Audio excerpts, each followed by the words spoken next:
일본 오사카부 미나미 가와치군 나이시마치에 있는 에이후쿠지 예복사라는 사찰입니다. 이 사찰 경내에 기타 고분, 즉 쇼토쿠 태자의 묘, 기장묘가 자리하고 있습니다. 저는 앞선 영상에서 코류지, 광융사를 소개해드렸는데요. 이 광융사가 성덕태자의 뜻에 따라서 신라 26대 진평왕이 외왕실에 보내준 보관 미륵보살 반가 사유상을 모신 사찰이며, 그 사찰을 건립한 것은 일본 교토를 개척한 신라계 하타시의 일족 하타노 가와카스 진하승이라는 분이라는 말씀을 드렸습니다.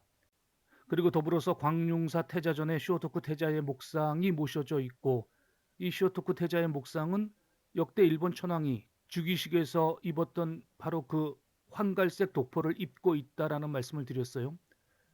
근데 이 황색이라고 하는 게 보통 황제의 색깔이라고 그러죠. 그런데 이 황갈색 도포라는 사실에 불현듯 고구려 창세기에서 언급된 해모수에 관한 서술이 저는 머리에 스쳤습니다. 참고로 부연하자면 해모수는 북부여의 시조죠.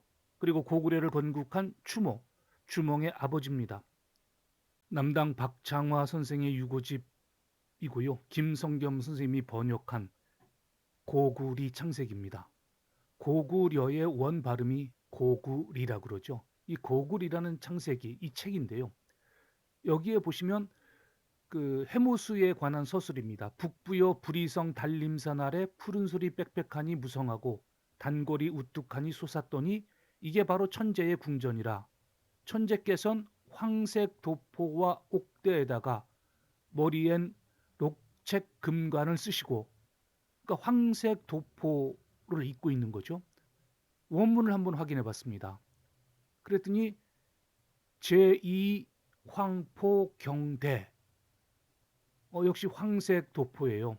그래서 이 부분이 성덕태자가 입고 있는 역대 일본 천황들이 즉위식에서 입고 있는 이 황갈색 도포와 북부여의 시조이자 고구려를 창건한 주몽의 아버지 해모수가 입고 있던 이 황색 도포 사이에는 어떤 역사적 연관성이 있지 않을까라는 생각이 머리를 스치고 지나갔습니다.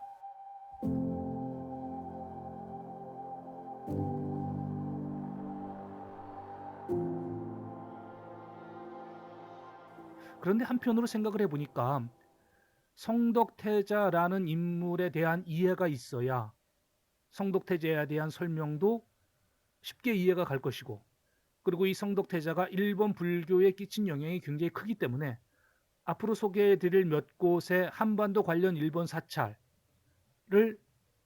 감상하시는데도 도움이 되겠다는 생각을 했습니다.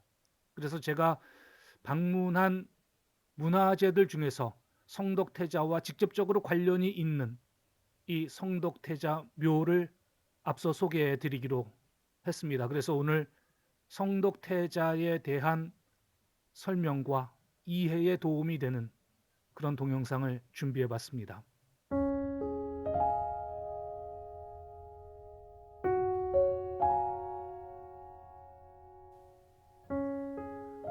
제가 일본 속 우리 또는 일본 속 우리 문화재들을 소개하면서 굳이 쇼토쿠 태자의 묘를 소개해 드리는 이유는 쇼토쿠 태자 역시 백제계다라고 하는 주장들이 있기 때문이에요. 쇼토쿠 태자는 백제계 후손이다 라는 그런 설이 있습니다. 그래서 무엇을 근거로 이런 주장을 하는 것인지 그것을 한번 같이 공유해 보고 싶어서 이 동영상을 준비를 했습니다. 쇼토쿠 태자의 아버지는 일본 31대 요메이 천황입니다. 요메이 천황은 한 2년 정도밖에 그 천황 자리에 있지를 못해요. 일찍 사망을 합니다. 그리고 이 요메이 천황의 아버지는, 그러니까 쇼토쿠 태자의 할아버지가 되겠죠. 일본 29대 긴메이 천황입니다. 흠명 천황, 일본의 불교를 받아들인 그 시대의 천황입니다. 그리고 이 29대 긴메이 천황이 백제의 26대 성왕이다라고 주장하는 또 그런 설도 있습니다. 외나라가 백제의 22개 담노들 중에 하나였다면 충분히 가능성이 있는 그런 주장일 수 있어요. 외나라가 백제의 22개 담로 중에 하나였다면 백제의 왕이 그 담로 중에 하나인 외나라의 천황을 못할 법이 없죠. 그렇게 본다면 이 주장도 설득력은 분명히 있습니다. 하지만 그것이 이제 학문적으로 인정을 받으려면 그 증거를 명확하게 제시를 해야 하는데 아직 그와 관련한 명확한 근거 이런 것들이 부족하기 때문에 그냥 설, 추정, 가능성이 높음 정도로 그치고 마는 것이죠. 아무튼 이 긴메이 천황, 29대 긴메이 천황은 자식 4명이 계속 대를 이어서 일본의 천황이 됩니다. 29대 긴메이 천황에 이어서 30대 비타스 천황, 31대 요메이 천황, 32대 수슌 천황이 긴메이 천황의 아들이고요. 33대 스이코 천황은 긴메이 천황의 딸입니다. 그런데 이 네 명의 자식들 중에서 가장 백제색을 많이 드러냈던 천황이 30대 비타스 천황이에요. 이 비타스 천황은 나라 땅에 아예 백제궁을 짓고 살았어요. 백제궁. 그 당시에는 백제를 쿠다라라고 불렀기 때문에 쿠다라 궁을 짓고 사는 거죠. 백제 땅도 아닌 외나라 땅에 백제궁을 짓고 산다. 뭔가 생각해 볼 만한 여지가 충분히 있는 그런 문제입니다. 그리고 비타스 왕의 천황의 손자인 34대 조메이 천황 역시 할아버지인 비타스 천황과 마찬가지로 나라 땅에 백제궁을 또 짓고 사는 거예요. 본인이 사는 집이 백제궁이에요. 그리고 백제사라는 사찰을 짓게 했고요. 본인이 사는 백제궁 옆에 흐르는 강은 백제강이라고 불렀어요. 쿠다라 가와. 백제와 아무런 관련이 없다면, 아니 얼마나 백제와 깊은 관련이 있기에 이토록 남의 나라, 다른 나라에 살면서 그 본인이 사는 그 모든 곳을 백제와 연결을 시켰을까? 그리고 이 34대 조메이 천왕은 이 천왕이 사망했을 때 이제 왕이 사망하면 그 시신을 안치하는 것을 빈이라고 부릅니다. 조메이 천왕의 시신 안치는 백제 대빈이라고 불렀어요. 백제 대빈. 그래서 이러한 여러 가지 것들을 종합해 볼 때 조메이 천왕이나 비타스 천왕이나 또 그들의 할아버지이기도 하고 아버지이기도 한 이 김메이 천왕은 백제와 아주 깊은 관련을 맺고 있었을 거라는 거죠. 그리고 이 김메이 천왕을 할아버지로 두고 있는 쇼토쿠 태자 역시 이들의 뿌리라면 그 뿌리는 같은 거 아니겠습니까? 바로 이러한 근거들을 바탕으로 쇼토쿠 태자 역시 백제계라고 하는 주장이 있는 겁니다.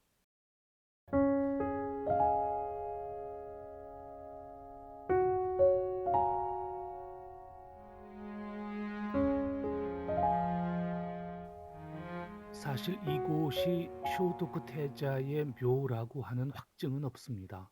일본 천황 가문의 주무부처인 국내청이 아마도 이곳이 쇼토쿠 태자의 묘일 것이다라고 비정하는 곳이죠. 비정한다라고 하는 것은 추정한다라고 하는 것과 비슷한 개념입니다. 그리고 이 묘에는 쇼토쿠 태자뿐만 아니라 쇼토쿠 태자의 어머니 그리고 쇼토쿠 태자의 부인 이 세 분이 합장된 삼골일묘 양식으로 알려져 있습니다.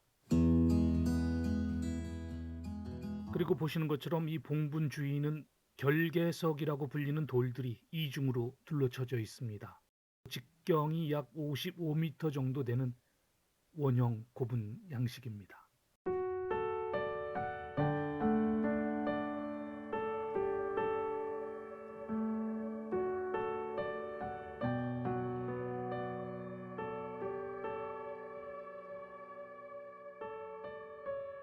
성덕태자, 쇼토쿠 태자의 묘를 찾아가는 방법은 그렇게 어렵지가 않습니다. 요즘은 구글맵 하나만 핸드폰에 다운로드 받아서 가시면 초행길이라도 일본 어디든 다 찾아다닐 수가 있어요. 정말 상세하게 잘 되어 있기 때문에 크게 어려움이 없습니다. 그럼에도 불구하고 제가 이 지도를 보여드린 이유는 뭐냐면 저의 스케줄을 한번 공유하고 싶었기 때문입니다.